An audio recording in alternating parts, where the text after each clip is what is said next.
Welcome over to Automotive World, everyone. I'm your host for the Mystery, and we are back. We have a really interesting story here today. We're going to go over Subaru sales for the month of April.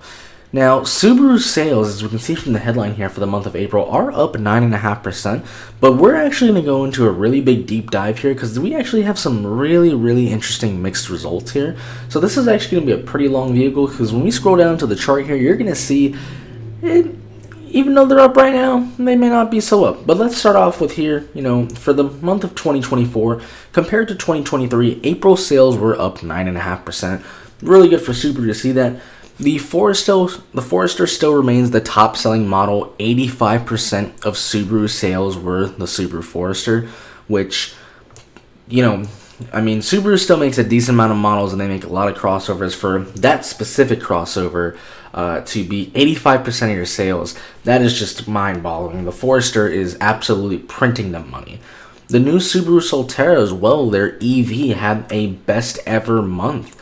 And for the 21st consecutive month of yearly month-over-month growth, Subaru saw some growth. So Subaru, for the last few years, month-over-month, has been seeing some growth.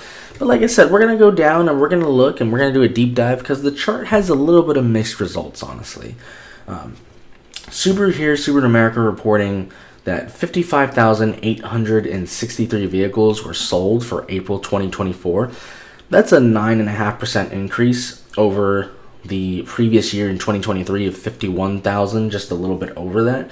So definitely a solid amount of growth. Subaru is still selling a strong amount of vehicles, and they're also reported year-to-date sales are having an increase of 7.4% from 2023 of over 200,000, close to 210,000 vehicles. So really strong numbers there. We talk about here, the Forester remained the top seller with 17,850 vehicles. That's almost 18,000 vehicles sold. That's an 85% increase compared to April of last year. A lot of that does have to do as well just with the Forester being refreshed and things like that. But like I said, for when you have one model that sells, that is responsible for, an 85% increase, and pretty much, it is their top seller. That's most of the vehicles that they sell. It's not a bad thing, but obviously, Subaru, might want to diverse just the portfolio a little bit, but that's a strong seller. That's a model that prints money. Every time they build one, they make money. The Outback also had a strong showing as well. 13,000 vehicles, just a little bit over 13,000 vehicles were sold. Crosscheck's sales fall closely behind at about a little bit over 12,000 vehicles. So not bad for the Crosscheck and the Outback. Those did show increases. The Crosscheck closely behind, that was a 17.6% increase over April 2023. So they did still have some strong showings and some growth, but clearly the Forester is just in a class of its own right now with Subaru. That's an amazing sales figure to see. This is where the deep dive is really going to start because we can already see here from the chart. First of all, we have some great sales figures here.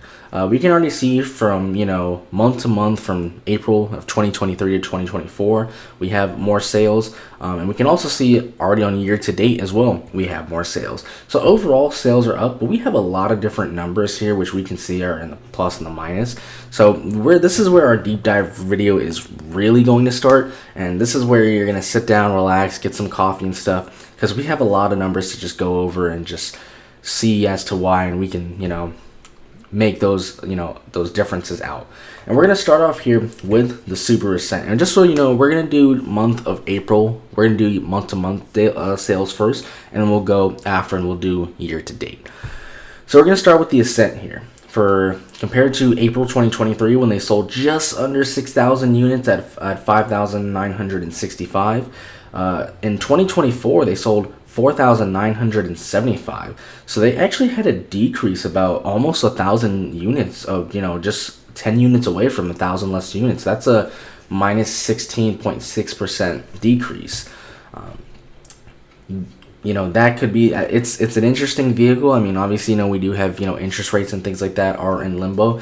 I do think, though, compared to other three-row SUVs, especially for the price that the Ascent charges, there are better options out there that give you more engine options, that give you a V6, that don't give you a CVT. So I think there is a lot of reasons as to why the Ascent is that way. Still not terrible numbers, but definitely, I mean, 1,000 vehicles dropped. That is not good. For the BRZ, this is one of my favorites. This is probably like the only Subaru I would ever buy. Obviously this, it's a sports car. It's a low volume seller. This is kind of like the WRX. It's kind of like a halo car. It's to get people in the door, and then they'll buy obviously something else. Last year they sold 507 units. This year they sold 178. Like I said, this is a volume. This isn't a volume seller. This is a very low production model. This is for the enthusiast and bring people in the door. But even though they didn't sell a lot, even though both of these numbers are basically, they don't really have any, because they don't affect the actual value of the total sales for the month. They don't really have a big effect.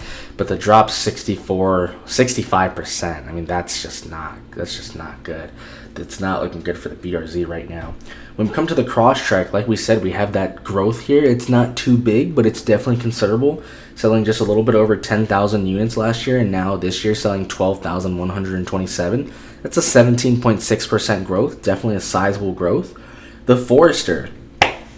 Like I said with the Forester, I mean, this thing is printing money. Last year they sold 9,651. This year, for the month of April, they're at 17,850. They have almost, 85% increase. That is insane. That's the biggest number on this list. That vehicle is absolutely printing money, and it is. I'm sure if you go outside and ride around town, you see a ton of Subaru Foresters. I mean, those things are everywhere. Those things are, when you have numbers like that and that type of growth, that's the type of vehicle, before it even gets to the dealer, it's already sold. Somebody's already asking for it. For the Impreza, a bit interesting results here is we did recently get essentially all new Impreza. It was revamped. Even despite that, last year they sold just a little bit over 3,500 units. This year only selling 2,575. So that's a 27.6% decrease. A lot of that has to do with just, and we've talked about this in other sales figures, the average, price of a new car in America is low to mid 40s. We're, seeing consumers, whether they have the money or whether they're financing, they're buying more and more, more and more expensive cars. And also this just has to do with, the death of the sedan and, the death of small cars. Sedans all over the world, but especially here in America, and especially small cars here in America, really just don't do well. And we're seeing this across every automaker, including Kia, who is usually really good with sedans. Sedans and small cars, just the market doesn't want them.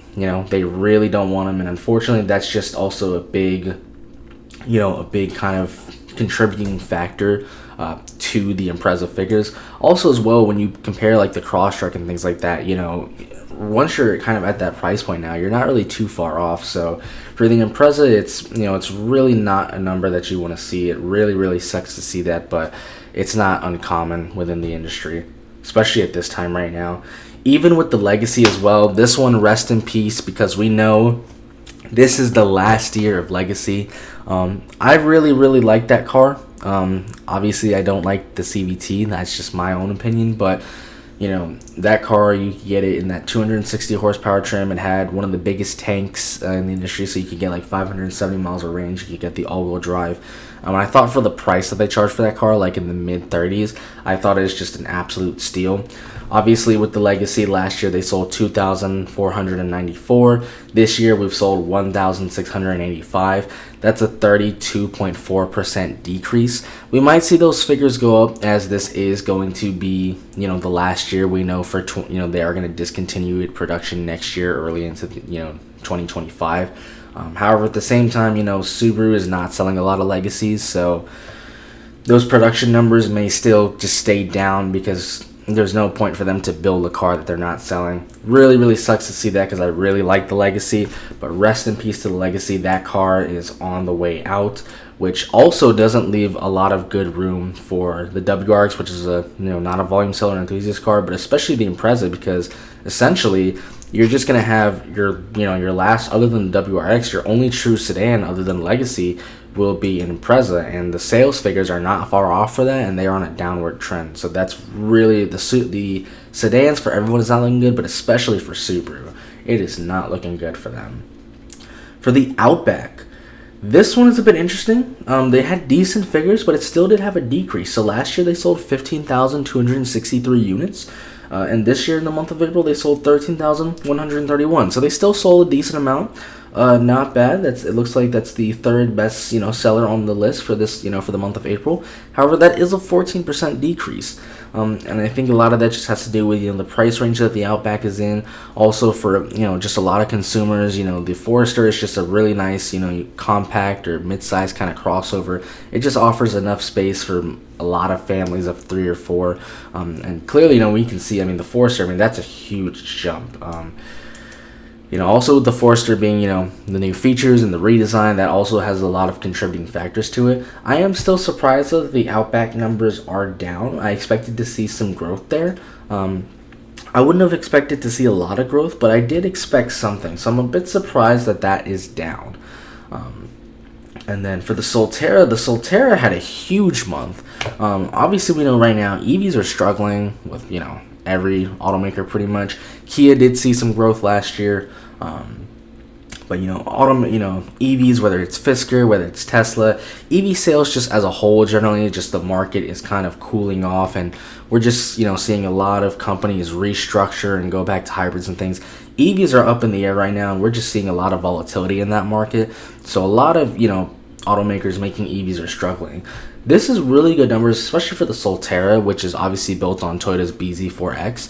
We know for the longest time that vehicle had the stop sale and was not able to be sold due to the loose, the wheel, the lug nuts and things like that. So, the fact that we're able to sell this vehicle now, in 2023 they sold 603. In 2024 they sold just under 1,500 at 1,456. Obviously, this is a very, another very low volume selling, vehicle. Partly because it is a very high price vehicle. It was on a stop sale for a long time, and also compared to other EVs from Tesla, VW, and just a ton of other automakers, the Solterra doesn't offer like the range or the performance or any of the features that the other EVs do. So it's actually quite an expensive EV. Personally, in my opinion, I don't think it's worth the price that they asked for, but the fact that they saw this much growth, that is a really good number to see. Like I said, though, this is kind of one of those numbers because it is just such a low volume seller. Like, you don't make money selling 1,500, units off a vehicle. This one is kind of like an anomaly, but the fact that there was still some growth, especially in this time where EVs are right now, like I said, with the volatility of other EV makers like Tesla and things, and just what we're seeing with the EV market, the fact that there was even still some growth, and it was more than almost essentially triple what they sold in the last month, that's really, really good to see that. And then obviously with the WRX too, this is another low volume seller. This is this is really an enthusiast model. It's another, like the BRZ, it's another Halo model. This is a model that it's going to get you in the door. You're going to be a young person, it's going to get you in there. You're going to drive it. Maybe you might afford it. More than likely you probably won't, but you're in there and you need something. And then that's where you're going to look at, like, you would look at an Impreza or a Legacy, maybe, but you're not going to be looking at those two anymore. You're probably going to be looking at the Forester. That's just 85% growth. So, the fact that they sold just a little bit over 2,600 units last year, and they're right now currently at 1,886 units, that's about an almost 30% decrease. Like I said, enthusiast model, especially with the WRX2, with the price that they charge, compared to other models from like Hyundai's Elantra, the new N's and all that. The WRX is in a bit of a tough spot. Subaru has also been in a tough spot in general with their, their enthusiast cars. In recent years we've seen, the division of STI get closed down and things. So they've really lost a lot of their hardcore consumers and a lot of that market share, just a lot of the presence and the heritage that they kind of used to have with that model. They're still obviously clearly selling some, but clearly it's a car that isn't doing so well. Obviously we do have the video. We do know that Mexico, they are bringing back the WRX station wagon. As of right now, they're not bringing that to the U.S. It'd be interesting to see if they did. I don't think they would because of consumer market. Just nobody's asking for it. But maybe if they did and it bumped up those numbers, who knows? Let's move on over to the year-to-date sales. And over here too, just before we get actually over here as well, obviously you can see here too, Subaru had some very, very strong sales, selling, up 9.5%, selling almost 56,000 units compared to just over 51,000 units last year. And this does have some anomalies in there, like the BRZ just being a low volume seller, the Legacy on the way out. There's one or two anomalies on this list, but the fact that they still had those sales, still really, really big growth. Let's go on over though to the year-to-date sales right here, which we also see some growth here. But let's kind of go into it. Let's start off again with the Ascent. So with the Ascent right now, last year they sold 20,747. Not bad, but there's a lot of automakers that sell more, especially in that class of vehicle. Currently, right now, they're at 17,658, so that's a 15% decrease. Can they make up Can they make it up and recover? Yeah, they're not too far off, but I am kind of surprised. In a way, I'm not surprised because, like I said, compared to the Ascent, every other automaker, whether it's Mazda, VW, Honda, Nissan, they all have better third row offerings with way more power plants that make more power, more fuel efficient. Just in my opinion, no CVT. I think there's many more options that are better than the Ascent, but I kind of was still surprised to see it down 15%. Obviously with the BRZ, like I said, it's an enthusiast model. It's a low volume seller. The sales on this, in a way, I mean, it sucks to see that, but it's, in a way, it doesn't really mean too much. Currently, last year they were at just under 1,500 units. They were about 8 units away. Right now are at 944.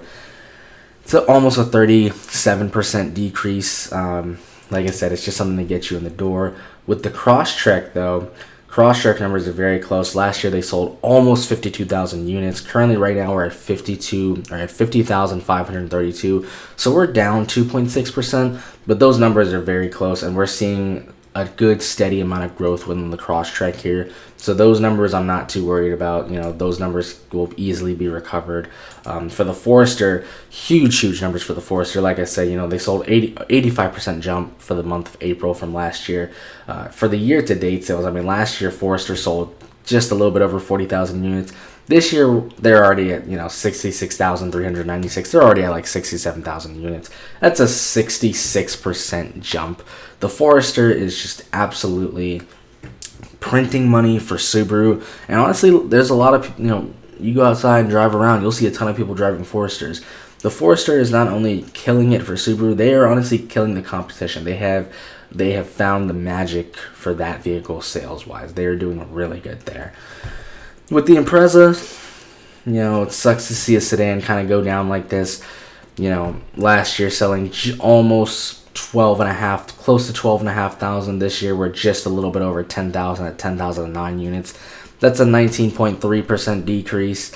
For the Legacy, we're at a 19.5% decrease as well. That's another anomaly because, like I said, we might see sales jump a little bit, but this is the last year of production for that model. It is getting discontinued early into next year. So this model really isn't going to matter either. It's another anomaly. But selling a little bit over 7,500 units last year. Currently, right now, we're a little bit over 6,000. So we do have a decrease there, and obviously that decrease is going to get worse. Just as because that it is a vehicle that is on the way out, and that is sadly being discontinued. For the Outback, really interesting numbers here because we had a 14% decrease from the month of April in 2023 to 2024. When we come to year to date here, we have right now and last year, 2023, they sold 48,032 vehicles. And in April for 2024, on our year to date sales, we're at 48,344. So they actually, despite being down 14% month to month, year to year, they're still up 0.7%. So that's one of the numbers, and that's what I was talking about with this deep dive. There's some interesting numbers on here because obviously, clearly, there's some growth. Zero point 0.7 is not really a lot of growth, but it is some growth. But I want to know why, because the Outback is a pretty strong seller. I don't know if it's production or what's going on with the Outback, but clearly that 15% jump, this vehicle was growing, and that 14% jump hurt it. It clearly affected, the vehicle. I want to know what happened, why they were down so much this month, which stunted that growth that they still had, because they're still positive technically in the growth. Like I said, 0.7 is really it's really nothing. It's, you could say it's almost an, immeasurable amount, but it is still something. For the Solterra, low volume seller, but numbers wise, strong results, just selling a little bit under 2,000 last year. This year we're already over 2,500 at 2,603. So 32.7% increase. We could round up to 33 if we want.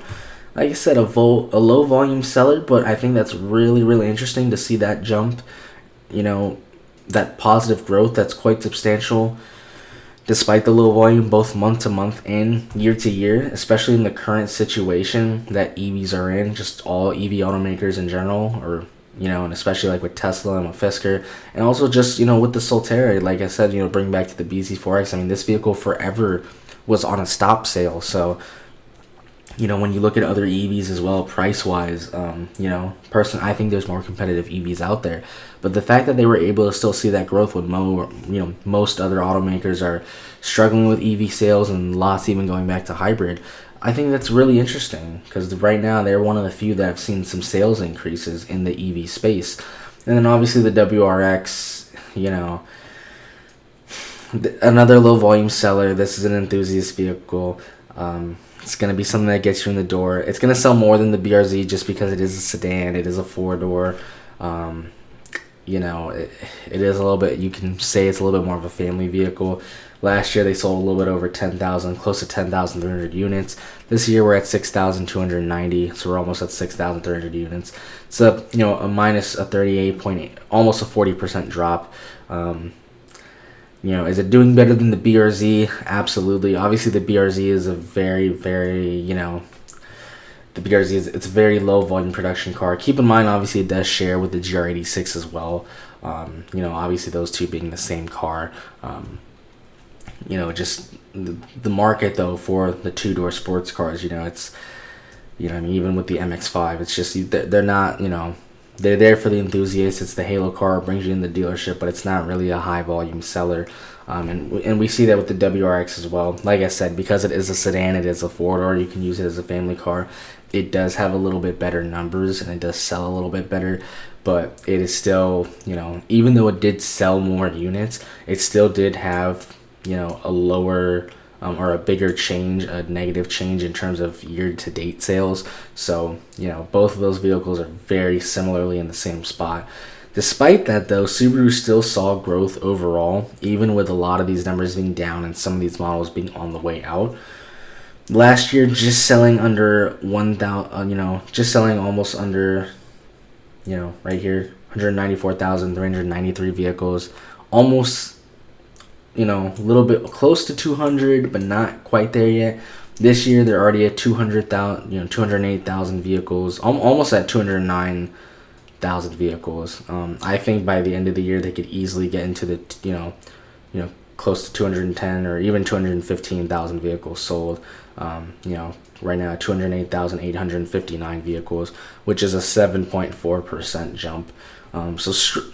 Overall, considering, the chart here and just, seeing some growth in vehicles, even though there was 14% decreases on the month-to-month sales, that is still really, really strong sales for Subaru. I'm still surprised, though, with the Solterra and, the Ascent, just the sales on there. Just, I'm surprised with those. Those do surprise me, but obviously, we can see some numbers here. While this is some strong growth, clearly the Forester is just absolutely killing it. Clearly that's what people are coming into the dealerships for.